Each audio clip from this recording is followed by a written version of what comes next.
welcome back from the short break, and we're talking about the selection criteria, and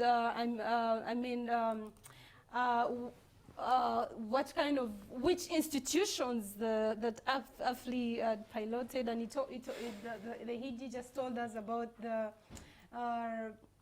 they picked a couple of institutions and just to sample and put in a book.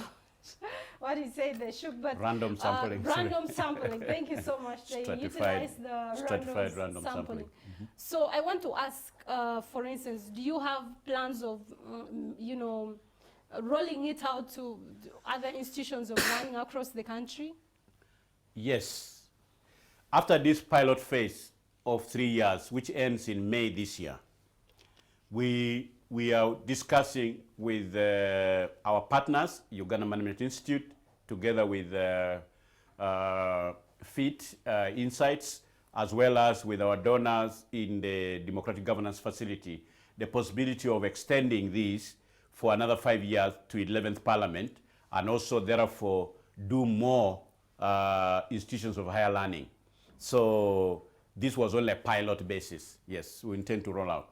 Okay, so I want to ask Mr. Marvin. I know you come from a law background, and Honorable David highlighted issues to do with policy environment. I want you to highlight a bit in relation to the legal and regulatory frameworks that, for instance, emphasize and facilitate for, establishment of, let's say, guild institutions in leadership and all other avenues.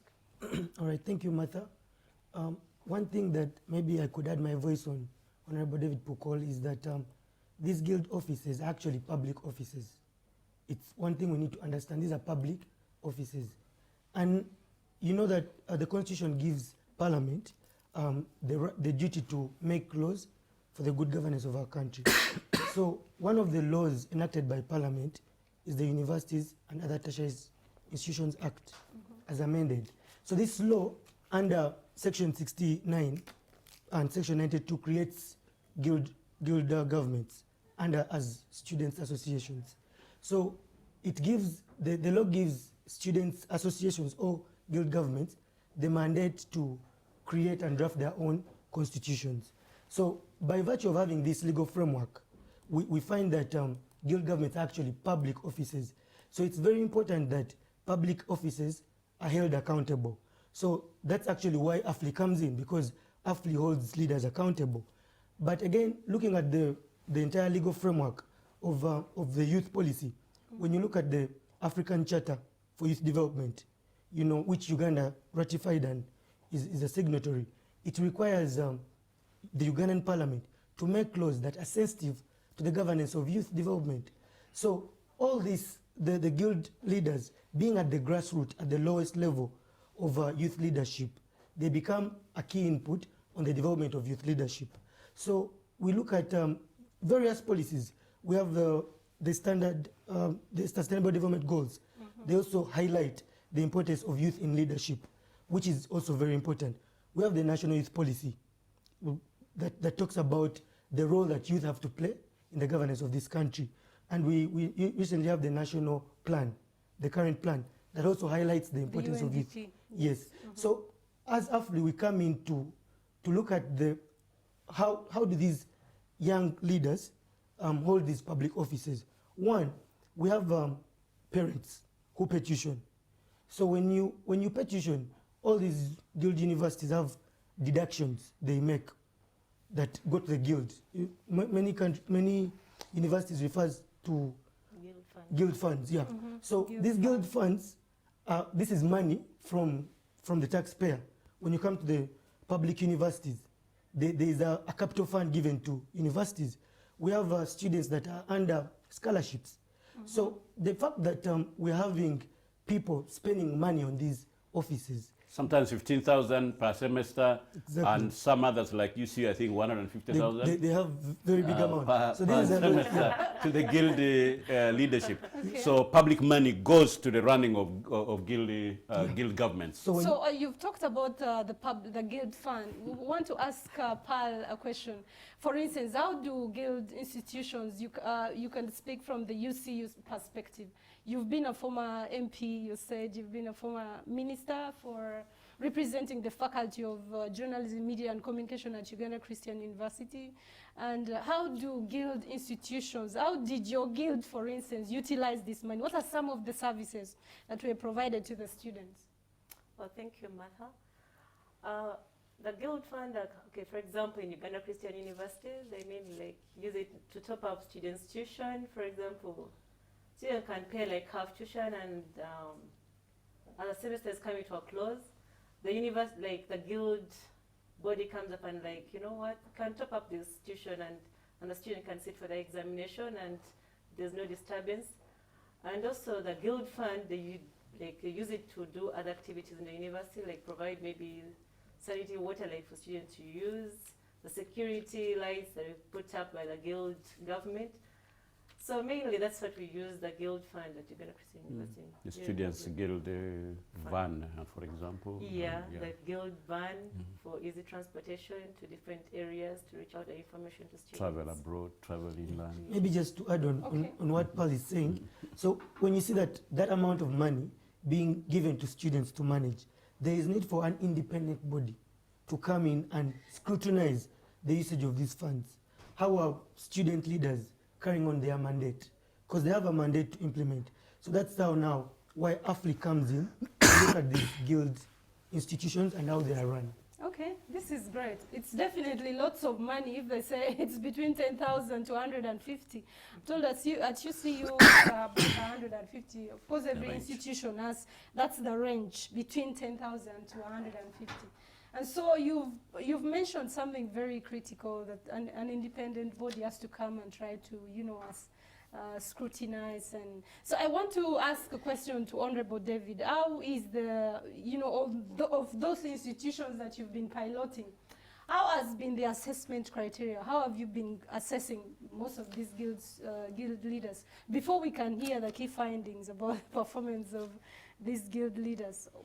So I think to recap, first of all, you're saying that why should the public be interested in knowing or even monitoring or even assessing the performance of young leaders in institutions of higher learning?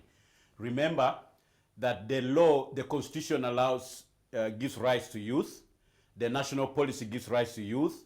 There is a Universities and Other Tertiary Institutions Act 2001, specifically establishes GRCs, Guild Representative Councils and their governments, and empowers them to make their own constitutions and under which they are governed. They're supposed to uphold democratic principles, principles of good governance. They're supposed to be accountable to the student body, and you know that there are links between the university or tertiary institution administration at the top, the student body down. So they occupy a very strategic intermediary role. It's not also very comforting because you get pressure from student body, you get pressure from the administration of what they want, and how do they moderate all these interests and make sure there is harmony and there is a good governance, there is a good climate for academics, there's a good climate for students' well-being, for their health, for their progress. So it's a midwifery role these student guilds play. Very unique, but because they are provided for in the law, meaning Universities and Tertiary Institutions Act 2001, the roles are specified there and their mandate specified there. The students are represented in the University Council, Governing Council, in the Senate, in the faculty boards meetings, in the schools, in the colleges and departments, so that students' issues are championed by these student leaders. They are under training. There is a president, there is a cabinet, there is a GRC, which is parliament. So they are modeled like the national one. They are under preparation. So this is an incubator. So while they are going through, unfortunately only for 1 year, But while they go through, then they go to National Youth Council, they go to Uganda Students National Council, and then the eagles must fly, and you see the eaglets starting to fly and going to the national level and international. The sky is the limit. I just like that. So you can see public money goes into running of these institutions. So it is very important that since the law was established in 2001, not even the Ministry of Education, not even the institutions where these guilds serve, has taken interest to assess, even monitor how they are performing, even advise. So for us, we do monitoring and assessing performance. We also do mentorship program, and then we also do awareness creation. Now, let's get to what do we assess?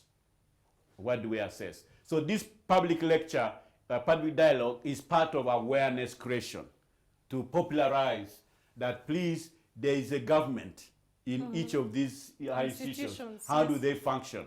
So now, if we are to go to the parameters, you can project the assessment criteria. The assessment criteria. Yes, yes. Now, I have just told you that what is the Guild performance. Guild is an initiative of African Leadership Institute. I think I've already covered this. We track their performance, as you see the second bullet there, of the, these are the universities that are, go to the next. These are the universities that we work with, UCU, MUST, Uganda Technical College, Elgon, and so forth,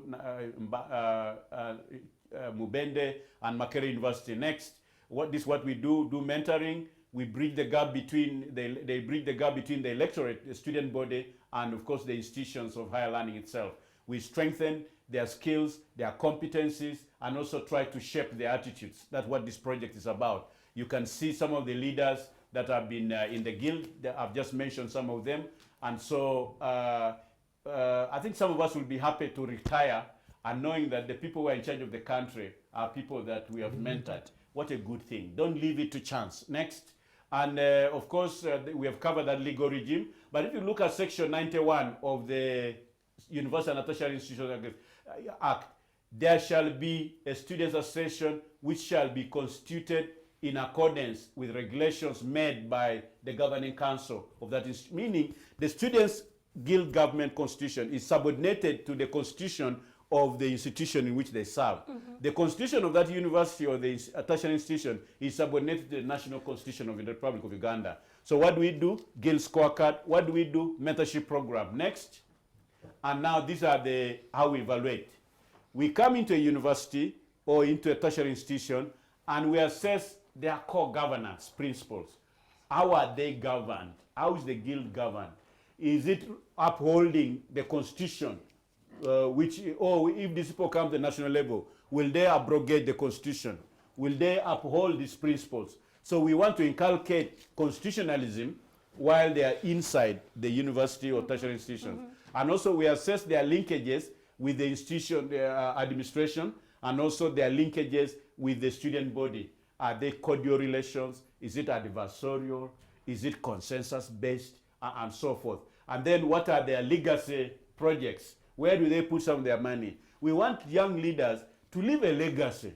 And you can say, when I was in UCU, when I was in Makerere, when I was in MUST, Mbarara, when I was in Elgon Tech, we did something unique. It's that no Guild administration did. This is our legacy. So where does the money, for instance, for legacy projects come? Now we will go back to it. You can go to the next. It comes, of course, from the budget, okay. Which those deductions. For example, she talked to you about what UCU did in 2017, 2018. They extended water, piping water to students' hostel and bring it very close. And others even put buy TV for the common room. Others even put chairs outside where students can revise in the compound, and you can the Guild Park. And so others, even like Kyambogo, you find they even name the streets in the university or even in Mubende and so forth, Gulun School of Nursing and so. So there are different legacy projects that these students leave. We encourage them to leave a legacy. So that when they come to the national level, you can say, for example, what's Museveni's legacy? What's Obote's legacy? Those 22 hospitals, those secondary schools. What is Museveni's legacy? Is putting markets in every municipality or something like that. Their legacy. So leaders must start to leave a legacy. Next. And So within next, when you in terms of assessment criteria Core governance. on core governance, we try to look and say, how is this government constituted? If the constitution of the guild says there shall be a president, any word shall is a must in the constitution, and therefore they score the maximum mark of 3. If they violate that provision, they lose 3 marks. It goes to a negative. If the constitution says may, then they score 2%, 2 marks from that. And if the constitution is silent, and these are good governance principles, they score 1 mark. So if you don't uphold that, for example, you say that there shall be a president who shall be declared after elections. Was that president declared duly by the Electoral Commission? Okay, and then you say there shall be a cabinet, the president shall nominate, and then the GRC or the parliament shall approve. So we audit and say this cabinet, was there a meeting of the guild where they sat to approve this? Where are the minutes? Okay, was it done in accordance with the constitution? Was there a quorum? Was it publicized 2 weeks before? Was the agenda circulated? And so forth. So these are good governance principles that we assess, and then we score their mark based on their upholding of the constitution.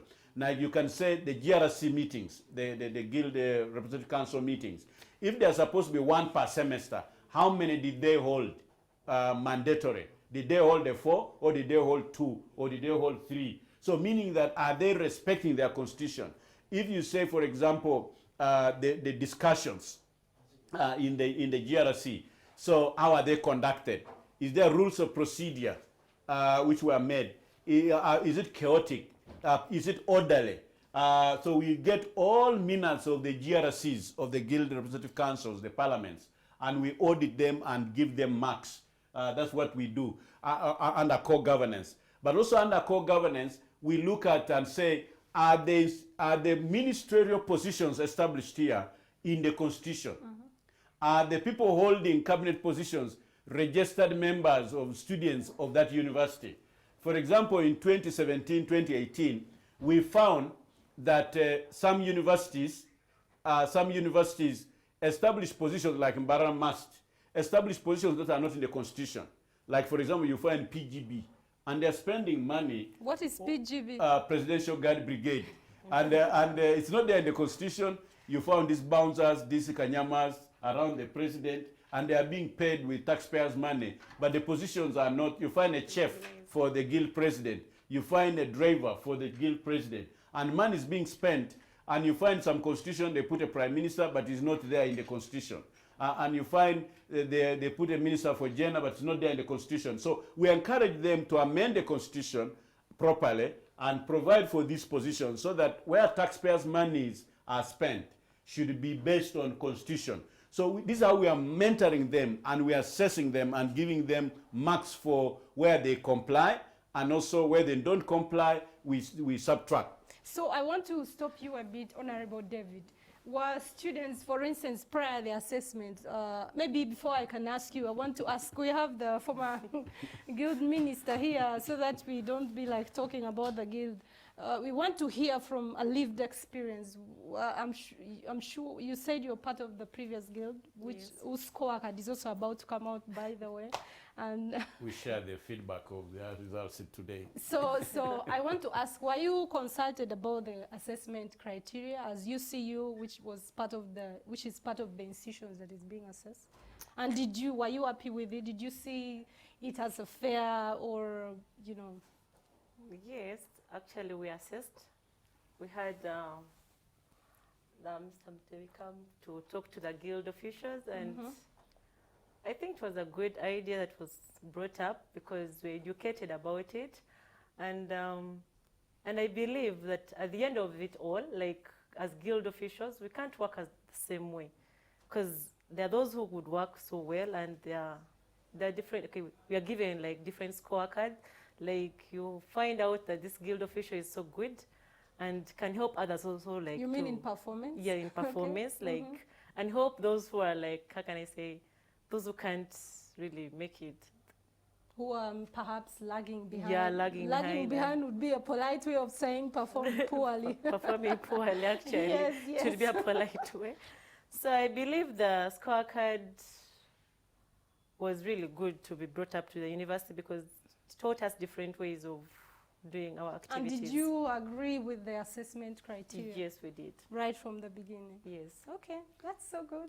I want to hear from Marvin. For instance, is there anything you want to add in terms of the assessment criteria?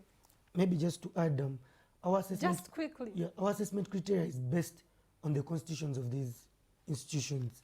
So you find that we assess you on the compliance to the constitution that you drafted as an institution. Okay. So it's totally unbiased.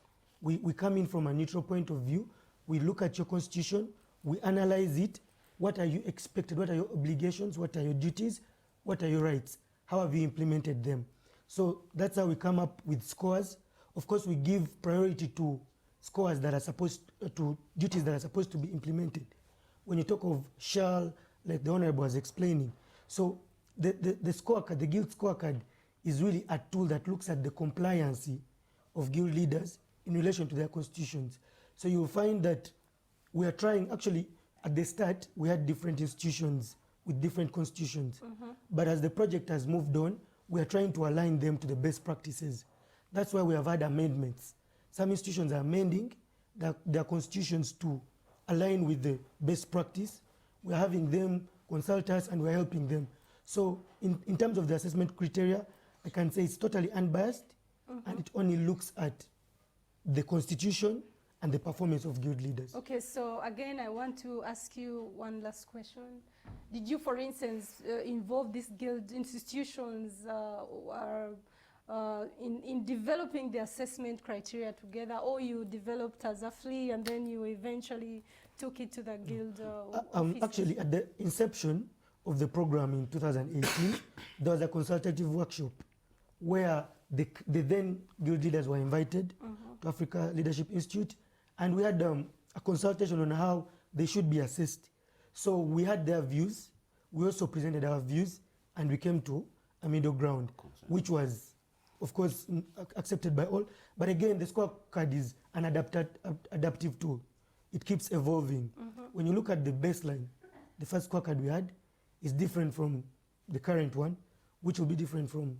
So it's a tool that keeps adapting to the trends, and we keep consulting every government that comes in. So we think it will evolve to the best tool to hold leaders accountable. You've spoken about the previous scorecards. Maybe before we can highlight that, I would like us to go for a break, and when we return, we'll be highlighting, especially bringing you highlights about the performance of guild leaders in the previous scorecard of 2017-2018.